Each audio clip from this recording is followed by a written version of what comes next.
What's up, family? It's your boy Raynolf here, and I'm back with another video. Today I'm going to do a little story time, but first let's cover a little bit of business. So first I'd like to start off on this Monday by thanking the goddess Hecate, the goddess Artemis, the goddess Selene. Thank you to the moon for this beautiful day, and thank you to Archangel Gabriel. It is with great gratitude that I bring this message to the people and that I enjoy your energies today. Beautiful. I'd also like to show you a little piece of moonstone. This one is not a rainbow moonstone. In fact, I ordered a rainbow moonstone to put inside of this ring right here, which is sterling silver, the metal of the moon. And this was advertised as rainbow moonstone. This was before I got into stones very heavy. As a Cancerian, I wanted to load up on that intuitive moon power, but it's actually opalite, which is crushed opal and glass, and it's man-made. So what happened was I ordered a moonstone, cabochon, this exact size. Cabochon means it's smooth, and I ordered it with this shape where it's flat on the bottom and then it has a rounded top and an oval. And it was in my damn mailbox, and the mailbox, this was like a couple weeks ago. Anyways, long story short, I swung the pendulum and stuff, and I slacked like a day or two going to the mailbox because I wasn't checking my emails for some reason. I was just caught up. It's like all the trucks decided to go by, Mercury retrograde. So anyways, one of the neighbors, I think, took the rings out of the mailbox. The pendulum confirmed that I know the exact neighbor that took the rings out of the mailbox. There was two of them, one labradorite, one moonstone. And but they advised me not to do anything about it, my team, that is. And so I wish him the best. Oh man. Okay, and that's not passive aggressive. I have some free agents on my spiritual team, and so they like to go and carry out business. You know what I'm saying? And for me, it's more bringing them back in. Hey guys, chill out there. But I let them go at this point. So, moving forward, here we are. We got the feng shui coming soon. Don't worry. This white wall is going to be different soon. We've got a bunch of stuff. And I'd like to tell you guys, if I disappear for 3 days after a new moon, again in the future, you can kind of maybe start to expect that a little bit. You never know. Maybe the next one's a little different. But I've been riding the energies recently. And I've had a good support team, good family, new family that I've found. And I've got you guys always, so I'll be coming back with more vids. But my energy wanes with the moon, being a Cancer, so I also wane down in those tides, ebb and flow. And yeah, but we're out of that now. And it was good. It was good. It wasn't a bad thing. I was working through some stuff, and I was doing the work. I wasn't just taking it. You know, and I'd also like to tell you guys that midnight, so about 9-10 hours ago, was my 44th day of the fast. I continued on, and I came to some revelations as the fast progressed on as well, about eating, about being a human, about living this life, about all kinds of stuff. And today I'm going to be breaking the fast for the first time by eating some prunes that I'm letting soak in water right now as we speak. And so this is how you break the fast. It's a diuretic first. The prunes are a heavy diuretic, and you drink the water they were soaking in, which I'm using distilled, of course. And but anyways, yeah, I'll talk about that diet in another video, but I'd like to let you guys know I'm going to be breaking the fast, and your boy's going to be eating again, so expect some fun new energies, some new vigor coming to me. And the fast was a great success. Really, the intent that I set out for with the fast was to enhance my spiritual abilities, as well as to clean my body out, and also to find my life path. And all three of those things came further into culmination throughout the fast in ways that I almost didn't trust and see at the time, you know. But I stuck it through, and here I am. So I proved modern science that we all learned at school wrong. They told you if you don't have food for 30 days, you die. Here I am on day 44. I'm alive. And as we know, there are breatharians in this realm which eat and drink nothing. So, Also, I would like to say, before I jump into this story time, that I am here to serve, and that I can provide great service. That in order to be a leader, how should I put this? Never mind. You know what? Let's move on. So, I'd like to tell a story about Roy Jones Jr. Interesting. Roy Jones Jr. Roy Jones Jr. is a boxer, and he's going to be facing Mike Tyson soon in about a month's time, sometime in November. And he grew up in Florida, rural Florida, I believe. Could be wrong about that, but the rural South. He lives in Florida now. I believe it was Florida. And his dad was Roy Jones. He was a boxer as well. And his dad ran a boxing school, so to speak, or academy. He trained multiple young fighters, including Roy Jones Jr. And one of the benefits that Roy Jones Jr. derived the most was that he was a godly man, in the Christian sense most likely, but still godly man. And he would watch animals because he knew they were created by God. And so one animal that he loved to watch when he was growing up, and I'm going to tie this into a big moral about most of our lives, so it's worth listening to, I think. I know it is. So what happened was his dad was very domineering and very restrictive to the confidence and to the thought patterns and to the actual physical styles that his students could use in boxing. So he was keeping them under a tight regiment. And as Roy continued on and through watching the animals, which I'll tell you about, Roy Jones Jr. realized that his dad was constrictive. He realized that when he saw another boxer from another school come and beat most of the boxers from his school, and the other boxer was a lesser fighter, but he noticed similar qualities in this man that he noticed in the Roosters. And so Roy would watch Roosters all day long, and especially the lead rooster when he was at home at his farm area or just wherever they had the roosters. And so what happened with Roy Jones Jr. is as he would watch the rooster at the highest in the pecking order, because roosters all have a pecking order, and often they fight over which ones get the hens and the chickens, which ones get to mate, and they fight just for dominance, for shows, or if the astrology's right one day, then there's going to be a rooster fight. You know what I mean? And he would watch the roosters, the head rooster, throughout the whole day. He would see how the top rooster in the pecking order composed himself when there were no other roosters around. He would watch the top rooster, how he would go to feed, how he would go to eat when they would throw them grains or pellets, or he would walk around the yard with the other roosters. And he watched how that rooster fought the other roosters. And one thing he noticed was the supreme dignity and air of confidence that the head rooster always carried himself with. And he noticed that the rooster would sometimes slack off if other roosters weren't around, but he would always get back into his posture and get back into his dominance, literally stand up straighter as the rooster and assert himself and walk up and, not be afraid to nudge the other roosters out of the way and do all kinds of just more alpha stuff, so to speak. And he noticed that when the roosters fought, when the top rooster fought, it would always use feints. It would come in with supreme confidence. Feints means fakes.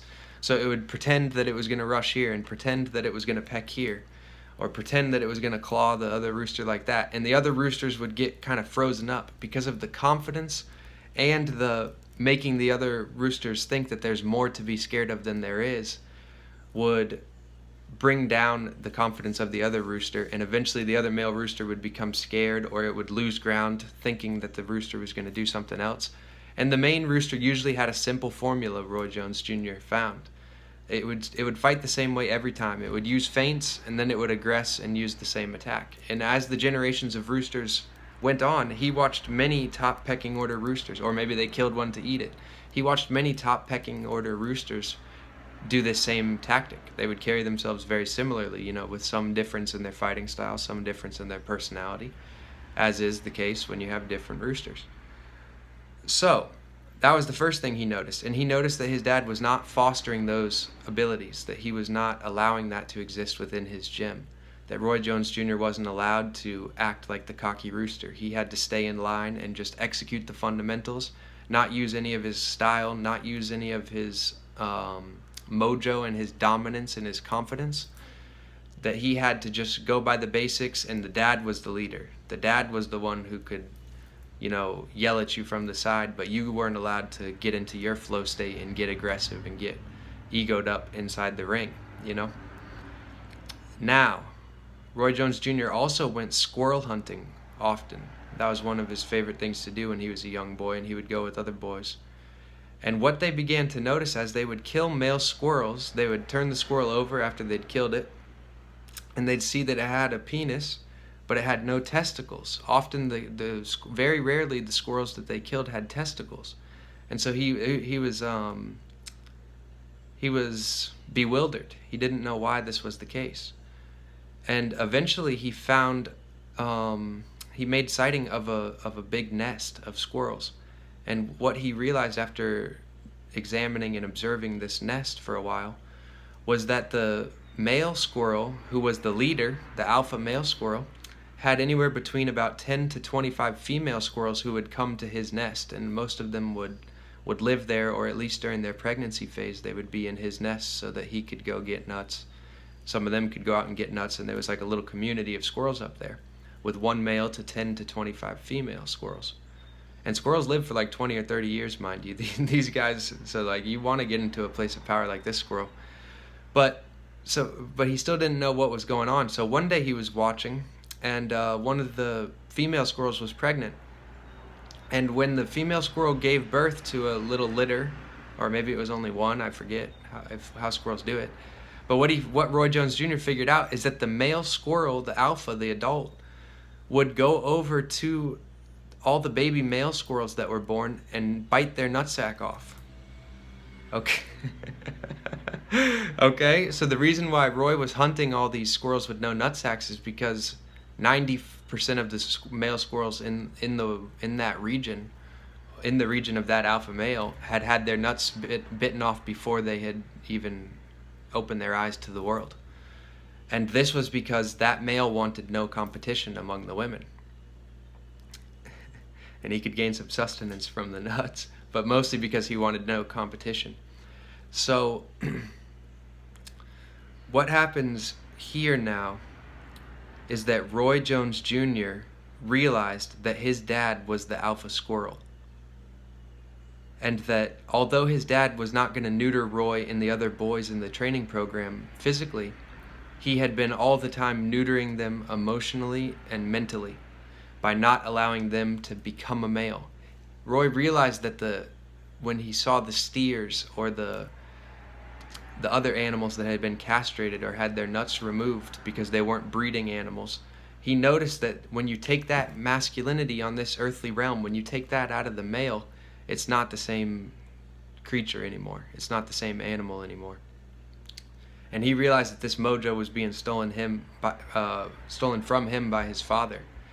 And so when Roy Jones Jr. struggled through and he became a championship fighter, when he turned 18, he knew that he had to leave his father because he could not afford to have the nuts taken off of him if he wanted to be a world champion. And he figured all this out by being a godly boy who studied nature. I don't even know if he finished school or anything. Boxing was his life. But he was a godly man who studied nature and realized what was going on. And after he left, he became one of the greatest boxers of his generation, of the 90s. And he completed championships at different weights, which was a feat that had only been done by a boxer or two before. So he won the championship belt moving up and down weights, which was he'll go down as one of the greatest boxers in history.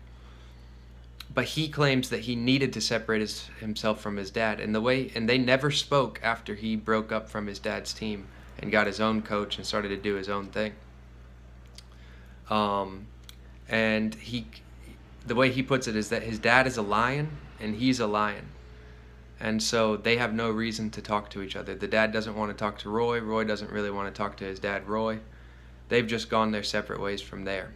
Because it was true that his dad did not want him to be greater. That's why, I never explained that part. The reason why is his dad didn't want the other boys to climb higher than he had climbed in his own career. he wanted to always be the highest status one. So he saw that Roy Jones Jr. could be better than him, so he definitely had to neuter him in his own mind if he wanted to be the king lion or the king squirrel. So what I wanted to tie this back to is that I experienced this in my own life with both my parents, but with my father. And this is why it's very important to realize, first of all, that it's usually mental and emotional. And I would assume that girls would most likely receive most of this treatment from their mother, and you would have to take another metaphor from nature. But it's one-to-one, basically. And both parents can do it to either sex kid. So what happened was, and I talked about this in the My Story videos, is that, but I want to elucidate the concept further because I bet that a lot of people in this family will have this same thing.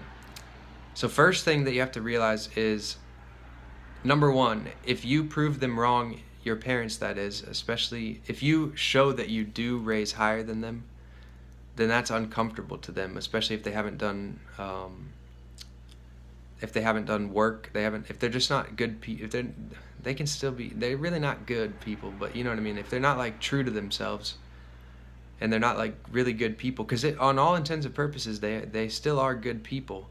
This is why I was going to give you point number 2, but you have to diagnose this. Okay, so are they redeemable at all? Because some parents are like wickedly holding you down, and they're like the villain in your movie, and everybody's redeemable to some degree, but it's like very little redeemable. And then you have to realize, is it conscious? Number 2, is it conscious or unconscious? Is my dad conscious of the fact he's holding me down? And for my dad, it was no. So this adds to the redeemability, but it was fairly no. It was mostly unconscious or subconscious, because I would ask him, I would tell him, like, when I have sons, I want to make sure that they, if anything, they're more successful and more fulfilled and have a better life than I do. And I said, I think that all fathers should want that for their sons. Do you feel that way? I would prompt him, because I could feel this from a mile away from when I was younger, because I noticed that he wasn't supporting my endeavors fully. He wasn't supporting my dreams. And so he would say, yeah, of course I want that for you. And I think he was sincere. He's not a liar. He would say, yeah, of course I want that for you. But what he wanted, which I always knew, is he wanted me to do it his way, or to do it in a way that aligned with his philosophy. Because with him as an Aquarius, he had a fixed idea of how the world works, and he played the way that he thinks the world works well, and made a life for himself, and was able to raise a family and do what he did. And I'm not taking anything away from him. That's a beautiful thing. I thank him for all the work that he did to get out of his rural childhood and be the first one in his family to establish themselves in the modern world, which he was. So I have great gratitude for that part of my father. But what happened was he surely denied parts of himself that were creative and that were zany and that were genius along the way. I could go over many of his strengths. He's a great artist by nature. He loves music. He played guitar for a while. And his entrepreneurial and business abilities, salesmanship, could have gone and still could go into realms that he cared more about as well, instead of selling for another company. So what I'm just giving ideas. I don't live in his head, and I don't live with his soul, but he didn't necessarily follow his dreams to the degree that I am, And so really inside of himself, there was something holding him back. Something that made me his bad conscience. And there was ancestral trauma, I think, too, because of the way he was raised by the way he was raised by his father, and his father by his father, and his father by his father. They were all restrictive and domineering and, to some degree, neutering. They were all squirrels that bit the nuts off their boys. And I think that's the feature of a lot of people. And the reason why I like to tell this story like this is because to impress upon you that it's usually done in the form of gaslighting that's unconscious. So it's like a double-blind experiment, you know what I mean? So to be the child to figure it out takes a strong child. And once you've figured it out, it's your path to work with it. And I cannot suggest to you anything unless I knew your specific case. of, should I cut my relationship off with my parents? Should I still seek their counsel? All these things are case by case and something that needs to be figured out for you. But most of the time, every time, it's good to speak your truth to them and to ask the questions that you need to ask to be fulfilled, to get to the bottom of the situation, as long as they're not hostile and stuff, if it's safe to do so. You should always do that, and you should always forgive them, because your heart still needs to be light. So you need to continuously forgive them. It's not a one-time thing. Like, go over it every night before you go to sleep and forgive them, because there's always a reason why they've perpetuated this trauma on. It's always older than them. They wish that they could have been great parents and stuff like that, and they were in some facets. But they weren't trained properly by society or by their parents, and they didn't do the soul work themselves, and they're from a generation which it was tougher. So they didn't learn how to do that. They didn't learn how to be parents before they were parents, all of our parents. Now, if you had parents that did not gaslight you to this degree and were actually trying to raise you up and not snip your nuts, then thank the heavens every day and give to them bountifully as you rise up the ladder. And I suggest everybody gives bountifully to the people who will use it rightly, but just unconditionally gives bountifully when you have the resources to do so. And so I think that's good for this video. Yeah. So I hope you guys glean something from this, and I'll be coming with more and more videos. I have been up all night, so if I look a little tired and stuff, but don't worry, it's because I was really kicking into the swing of things. So I hope you guys enjoyed this video a lot, and feel free to donate if any of these videos help you, and also feel free to call, email, or text me at any time, and we can set up a consultation, or I can do your chart, your astrological chart, or I can do intuitive readings, or I can use any of my tarot cards, pendulum, psychic abilities to talk to our guides, and we can get something figured out. Alright guys, much love, and enjoy your week.